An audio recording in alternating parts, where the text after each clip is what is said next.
E aí, pessoal, tudo bem? Nessa videoaula nós vamos falar sobre a responsabilidade por verbas trabalhistas. Evidentemente que a responsabilidade principal é do empregador, né? Isso aí não tem a menor dúvida. Via de regra, quem é responsável por honrar as verbas trabalhistas é o empregador direto. E justamente por isso que nessa videoaula nós vamos falar daqueles que têm responsabilidade e que não são o próprio empregador, né? Que não são o empregador de forma direta. Primeiro que nós vamos tratar é do grupo econômico. É interessante que o grupo econômico, o seu conceito, ele é emprestado do direito civil. O direito civil conceitua o grupo econômico e nós importamos essa conceituação e a positivamos e trouxemos a responsabilidade das empresas componentes do grupo.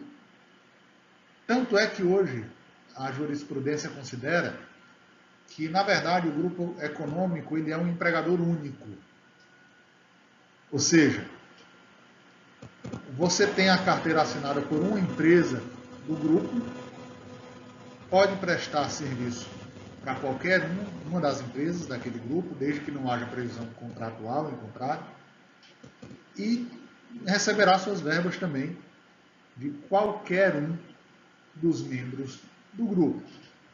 Então, há de fato aí uma solidariedade entre os componentes do grupo empresarial ou grupo econômico, né? E justamente por haver essa responsabilidade, essa solidariedade, que as empresas do grupo são chamadas a pagar as dívidas trabalhistas umas das outras. Isso quer dizer que os componentes do grupo eles honram de forma solidária as dívidas de um para os outros. Tá? E é interessante que, até do ponto de vista processual, as outras empresas do grupo não precisam estar no polo passivo da reclamação trabalhista. Elas podem ser incluídas, inclusive, em fase de execução. Isso ocorre porque justamente é um empregador único. Então não há ferimento à ampla defesa e ao contraditório, porque uma das empresas do grupo participa do polo passivo e apresentou a defesa, portanto representando o grupo como um todo. Há também a possibilidade da responsabilidade do sócio da empresa.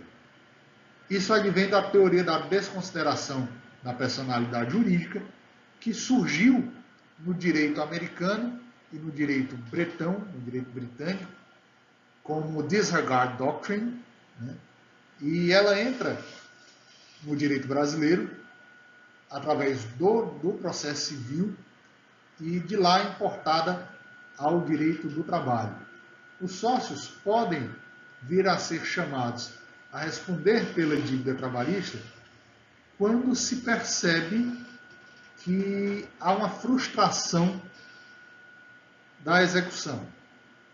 Quando se observa que as entidades societárias não têm patrimônio suficiente para honrar com a dívida trabalhista. Se você for lá no Código de Processo Civil, lá se exige que haja uma efetiva fraude, que haja um vício a comprovar que, na verdade, os sócios estão se beneficiando da pessoa jurídica para esconder o próprio patrimônio. Isso é necessário lá. Aqui no direito do trabalho, basta que a empresa não tenha bens suficientes para honrar com a dívida trabalhista. Isso porque aqui no direito do trabalho, em função do princípio protetivo, há uma maior relativização desse escudo que a pessoa jurídica fornece ao seu próprio sócio. Agora, evidentemente que o sócio ele não responde de forma solidária. Na verdade, ele responde de forma subsidiária. Ou seja, tem-se que tentar, primeiro, pegar o patrimônio da empresa. Ao não se conseguir, se atinge o patrimônio do sócio.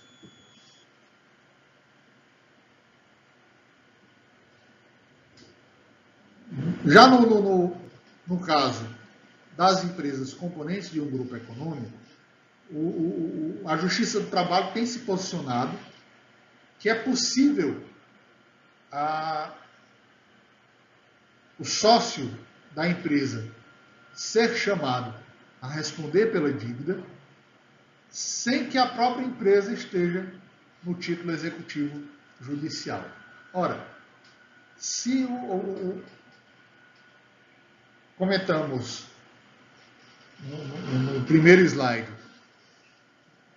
que as empresas componentes do grupo podem ser chamadas a responder, mesmo que não tenham feito parte do processo, os seus sócios, por uma questão lógica, também podem, desde que, é claro, as empresas das quais eles são sócios tenham sido convocadas a pagar e não tenham tido patrimônio para responder. Essa situação não se estende às SAs, às sociedades anônimas. Isso é o que tem sido pautado pela jurisprudência. No caso das SAs, é necessário que haja uma evidência prática de que a constituição da sociedade anônima, naquele caso, foi feita com a intenção de fraudar os credores. Tá? Então, no caso da SA, é um pouquinho mais difícil responsabilizar os cotistas. Aqui a gente não está falando de uma sociedade com responsabilidade limitada. Aqui nós estamos falando de acionistas. Então há necessidade de se comprovar que aqueles acionistas incorreram em fraude para esconder o patrimônio da empresa.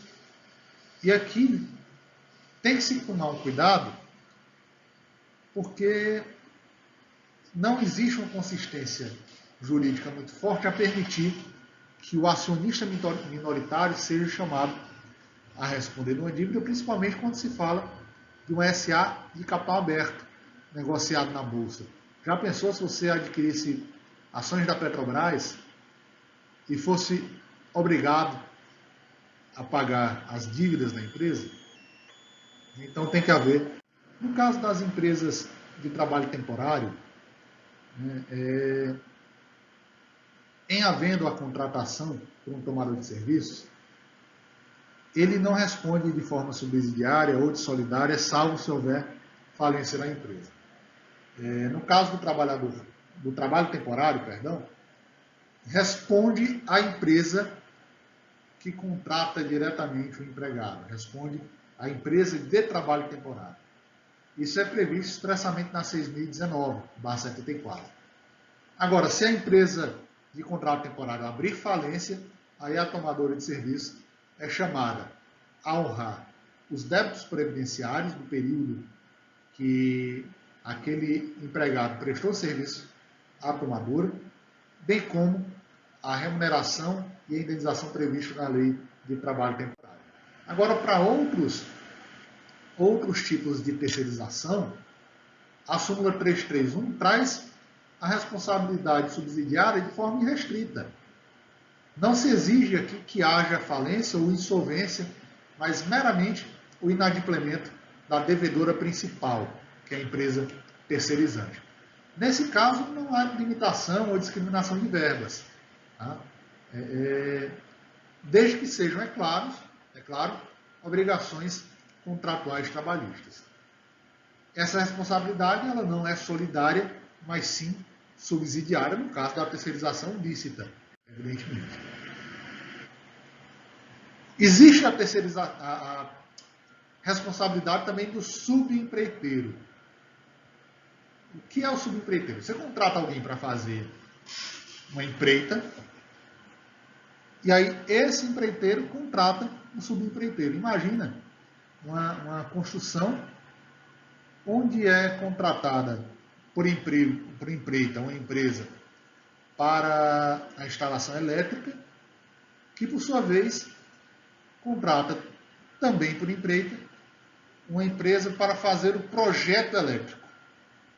Aí nós estaremos diante da subempreitada que é prevista no artigo 455, diz o seguinte: nos contratos de subempreitada, responderá o subempreiteiro pelas obrigações derivadas do contrato de trabalho que celebrar, cabendo, todavia, aos empregados o direito de reclamação contra o empreiteiro principal pelo inadimplemento daquelas obrigações por parte do primeiro.